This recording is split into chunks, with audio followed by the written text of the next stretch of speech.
So hello dear student, কেমন আছো? I hope প্রত্যেকে শুধু ভালো নয়, ভীষণ ভালো আছো।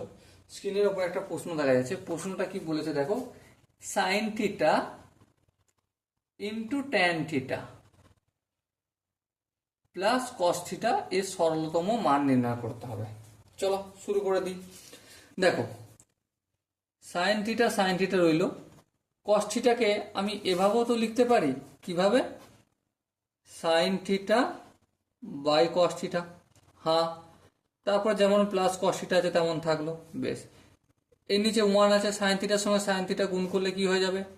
Sign square theta by cos theta plus cos theta. Okay, লসাগু যদি করি তাহলে কি হবে? নিচে থাকবে কস থিটা, লসাগু হবে।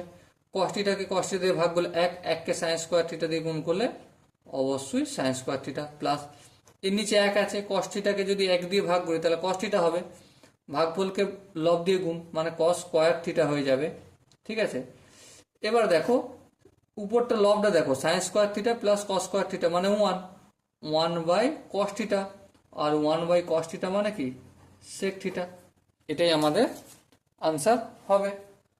আই হোপ প্রত্যেকের বোঝা গেছে। যদি কোনো জায়গায় অসুবিধা থাকে, ডাউট থাকে, কনফিউশন থাকে, তার জন্য কমেন্ট বক্স খোলা রয়েছে। ওকে, সো ডিয়ার স্টুডেন্ট, দেখা হচ্ছে পরবর্তী সেশনে। ততক্ষণ পর্যন্ত ভালো থেকো, সুস্থ থাকো এবং জয় হিন্দ।